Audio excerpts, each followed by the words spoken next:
Well, hello and welcome to the Terri Cole Show. This is actually part 2 of effective communication, conflict resolution, because there was so much to say in the last episode, and I didn't want to just leave it there because it is such an important skill for you to have in your life, not just now, but always.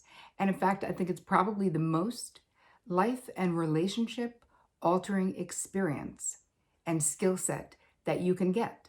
So I wanted to do it for you. So just like there was last week, this week, you'll be able to download a guide that will give you the strategies and the actual words to use when you are in a conflict and you need to resolve it. So thank you for being here. I'm super excited to spend time with you today, as I always am. And I just want you to know that your comments make me so incredibly happy, and that I so appreciate you letting me know where you are and what you need. That's exactly why I'm doing a 2-parter on conflict resolution, because you told me that you needed it. And that's all I want to do, is give you the things that you need that will lessen your suffering and elevate your joy. Because as you know, you people are it for me. So this is to get your guide. It's terricole.com/245 for this episode. If you have not watched last week's episode, please do. And if you want to download the guide from last week with the words and all the scripts and strategies, that's terricole.com/244. So if you're watching this on YouTube, please see that little bell, hit it, sign up, subscribe. I don't want you to miss a thing. And when you hit that little thing and subscribe, it means that when I put up some new, juicy, free stuff, you'll be the first to know. And I know you want that. If you're listening to this, if you're a podcast person, because I got 2 kinds of people who like this show, and if you haven't, and you love the show, please go give us a review on iTunes. The more reviews we get, the more people we can reach. And you know, my goal is to literally have a positive impact. I want the largest positive ripple going across the world, uplifting more people. This month is Mental Health Month. That includes effective communication and problem solving. Let's do it. So where we left off last time was I gave you a bunch of examples and ways to get your needs met and some scripts on how to do that. We covered effective and ineffective communication. And now I'm going to move into more specific, different kinds of problem-solving techniques. But I want to make a couple of points first. First one is the danger of defensiveness. So if you were being honest, could you raise your hand? Who's defensive? I've been working on not being defensive for years. And, I've managed to master it-ish. But the desire to do it, I got to be honest, is still there. So mastering it doesn't look like not feeling like you want to defend yourself.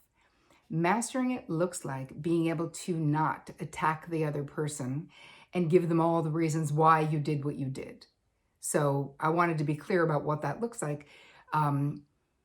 Being defensive shuts down communication. So defensiveness equals death to effective communication. And one of my personal heroes, Dr. Harriet Lerner, says defensiveness is the arch enemy of listening. I mean, hello, is she right or is she right? She is. Maybe you're in a relationship with someone who's very defensive, and it is so, what's the word we want to say? Like, yes, it's infuriating, but it's so frustrating, because once someone is being defensive, they're not listening anymore. They only are looking to be right, which we also covered in the last episode.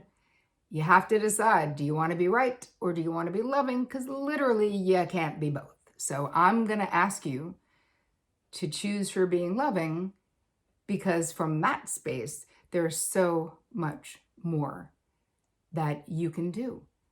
And your ego, my ego, all of our ego, which is really the fear mind, that's what gets kicked up when someone says I did something wrong. I still want to be like, no, I didn't. And especially Those of us, if you grew up in a home where if you did something wrong, you got in trouble, if there was a very authoritarian home, if you had erratic parents, like if it was a chaotic system, so if there was drug addiction, abuse, the child in you might still associate doing something wrong with being physically hurt, with being rejected, all of these things. So you really have to look in that box that's in your basement to see what. And I'll give you a couple of journal prompts and questions to ask yourself in the downloadable guide for this week that you can get at terricole.com/245,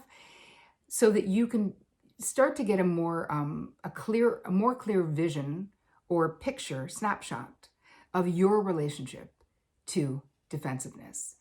Because it's really important that you figure out how to not do that. And I'll also help you figure out how to approach that with a partner who's very defensive. So let's talk about nonviolent communication. So this is one of the most well-known, most popular strategies for conflict resolution. It is created by Marshall Rosenberg, very well-known. It's used globally, basically, for conflict resolution with countries, right, between Israel and Palestine, and in homes and families and workplaces. It really is applicable for pretty much anything. It's a simple method for clear, empathic communication. So what do we want to do? We're observing. That's the first step. Feelings. You have feelings. We're going to figure out how to communicate them. What are your needs? We're going to communicate them. And then you make the request. And when I've been teaching anyone who wants to learn, and any of you have taken my courses, or if you're in my Thrive Hive group for women, that we all are saying, I'd like to make a simple request. Well, that originated with Rosenberg. That is where I got that years ago, because it was so easy. I was like, well, yeah, I mean, any request kind of is simple. Whether they'll do it or not is another story, but that isn't what it's all about. It's all about being known. And of course, trying to get your needs met, right? So we're trying not to use guilt, manipulation, humiliation, shame, blame, coercion, threats. We don't want to use any of those things, and we don't want the other person using any of that shit on us. When you connect with others in a real way, in a heartfelt way, and there is empathy and compassion, it inspires everyone in the mix to be motivated, to want to resolve it. Once it starts to devolve, once there's blame, once there's defensiveness, once there's humiliation, once we're guilting, it really doesn't inspire the other person to want to do anything except get away from you or punish you, right? Which we don't want to get into. So in doing this, we've got to be conscious. We've got to be present. And really, what are we doing? We are attuning ourselves to the needs, the feeling state of the other person. That's basically what we're doing, rather than just going in, guns blazing, ready to win, ready to ruin what they're saying, ready to say, no, that's not how it happened. We have to change what our goal is. In the last episode, I talked about listening with the primary intention to understand, not to refute their argument, not to make them wrong, not to win. Well, logically, that doesn't make sense. That is not helpful. So your job is to start gathering all of these things, tools and strategies that I'm giving you, word scripts that are helpful. And this does require you to take responsibility for how you feel and what you want. So before you get into this, actually using these scripts that I'm going to be sharing with you, I want to make sure that you know how you feel. That is your side of the street. Become the observer without judgment of what happened. Where was the moment when a line was crossed? What happened when a need wasn't met or a boundary was encroached upon? You've got to remember, how do you know when that happens? Because you will feel it in your body. Your body is so wise. And if you slow down long enough, if you have some kind of a mindfulness practice, it's why I meditate every day, because it creates this internal space of stillness and silence, which also buys you reaction time or response time. So it isn't about, I feel a constriction and then verbally punch someone in the face, which is what a lot of us do and a lot of people do, and I did when I was younger. Oh my God, when I started meditating, one of the most profound changes of my life was that I wasn't doing that. I had space to be activated as hell, super pissed, feeling like a victim, wanting to guilt them, make them feel bad, do all of those things. But instead of writing an angry email and hitting send or calling them up and being manipulative, which is what I would have done, I had about 3 seconds additional time from my daily meditation practice in that moment, that heated moment, where I was able to decide not to. And it doesn't mean I always decided not to, but I decided to do it in a healthy way. Sometimes I still needed to say something, but did I need to do it in this unhealthy, angry, shaming, blaming, guilting, manipulating way? No. I never needed to do it that way, and you never need to do it that way. So that space, knowing what you need, knowing what happened, becoming the observer and being like, oh, you know what? It was weird. It was right after Betty said that thing, and I felt that in the middle of my chest. Then I felt like ignoring her. Then I was withdrawn in anger. Then I left the lunch early, or whatever happened. But just being like, I'm in a bad mood, or I don't know. Well, you know whose job it is to know how you feel? Yours. It's your job. And we all want to be understood, but I hope that in this 2-part little series, that you take advantage of the tools and the skills that I'm giving you so that you can actually take responsibility for how you feel. And why do I care about this? Because I want you to get what you want. I want you to be seen. I want you to be heard. I want you to get what you want in life. And the most important part of this is that if you don't know how you feel, if you can't effectively communicate and talk about your feelings, if you don't speak up regularly because you're afraid or you're worried, then the people in your life do not know you as well as they could. So part of your dissatisfaction or feeling frustrated can be directly connected to the people in your life not knowing you as well as they could. And if they don't know you because you don't allow them to, even if it's because it's your default position, how can anyone actually deeply love you if they don't accurately, succinctly, deeply know you? The reality is they can't. And that is what I want for you. So I'm going to go into an example with nonviolent communication. So here's the setup. It's all going to be in your guide, so don't worry about it, your cheat sheet. When I see blank, so let's say there's an observation. When I see socks on the coffee table, that's an example he gives. I'd say, when I see your wet towel on my wood floor, that could be an example. And that's an observation. No judgment, just an observation. I feel, and then you put in the feeling, frustrated because my need for nice wood floors and order is not being met. Would you be willing to hang your wet towel on the hook behind the door, please? And then you can move down the last one so that we don't spend our time fighting about this, right? You can actually, move down to a mutual sort of benefit so that I feel understood and I'm not acting out against you, something like that. Moving into